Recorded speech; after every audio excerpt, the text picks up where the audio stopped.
মাত্র 13 বছরের একটা ছোট্ট কিশোরী মেয়ে, জুই নামে একটা মেয়ে, 13 বছর বয়স, তার কোলের ভেতরে 7 মাসের সন্তান। আদালতে উঠেছেন এই সন্তানের জন্য। মানুষ বিশ্বাস করতেছে না যে 13 বছরের শিশু মেয়ে, এর কোলে কিভাবে 7 মাসের বাচ্চা হয়। এমনকি জজ কোর্টে বিচার হচ্ছে, হাকিম পর্যন্ত বিশ্বাস করে নাই। তখন জিজ্ঞেস করা হলো ঘটনা কি, 13 বছরের মেয়ের কোলে কিভাবে 7 মাসের সন্তান। তখন বাবা মা কান্না করে করে বলতেছে, আমাদের 13 বছরের মেয়ে, তার কোলে 7 মাসের সন্তানের পেছনে কারণ 11 বছর যখন বয়স, তার হাতে ভিডিও মোবাইল তুলে দিয়েছিলাম। মোবাইল অন্য একটা ছেলের সাথে কথা বলতে বলতে মহব্বত, তারপর অবৈধ রিলেশন, 11 বছরেই তার সাথে বাড়ি থেকে বের হয়ে গিয়ে বিবাহ বন্ধনে আবদ্ধ হয়েছে, তার সাথে অবৈধ প্রেম ভালোবাসা, 11 বছরে তার সাথে বিয়ে, 13 বছর হতে হতে একটা সন্তান হয়ে 7 মাসের বাচ্চা তার কোলের ভেতরে।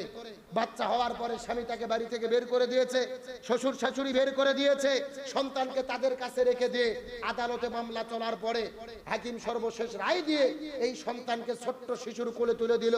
সে সন্তান পেয়ে খুশি, কিন্তু তার বয়স হলো 13 বছর, তার সন্তানের বয়স হলো 7 মাস।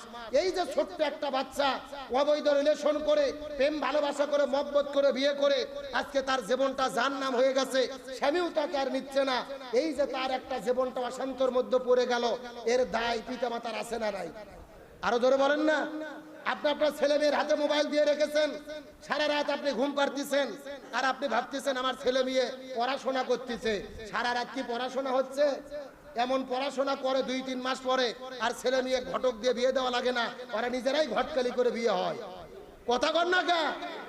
এখন আপনারা যদি ছেলে মেয়ে ঘটক ছাড়া বিয়ে দিতে চান, তো মোবাইল দিয়ে রাখেন। আর যদি ছেলে মেয়ের চরিত্র হেফাজত করতে চান, এগুলো তদন্ত করে দেখার দরকার আছে না নাই? আজকে আপনার ছেলে আপনার মেয়ে ভিডিও মোবাইলে কি করে, কি ভিডিও দেখে, কার সাথে কথা বলে, কার সাথে অবৈধ সম্পর্ক। আপনার ছেলে মেয়ে যখন বাড়ি থেকে বের হয়ে যাবে, আফসোস করে তাকে ত্যায্য করবেন না। এটা করে আপনি দায় এড়াতে পারেন না। আপনার ছেলে মেয়ে বিপদের পথে যাবে, পরিবেশ খারাপ, সমাজ খারাপ, ওই বিপদে যেন না যায়, সেটাকে দেখে রাখার মূল দায়িত্ব হলো বাবা মার। আর বাবা মা হিসেবে যদি ছেলে মেয়েকে দেখে রাখতে না পারেন, হেফাজত করতে না পারেন, আপনাদের বাবা মা হওয়ার কোনো যোগ্যতা। যে কথা বলতে চাচ্ছিলাম, ডিজিটাল জামানা, জাইলিয়াতের যুগ। আজকে জিনা করা সহজ, অন্যায় করা সহজ, অবৈধ সম্পর্ক করা সহজ।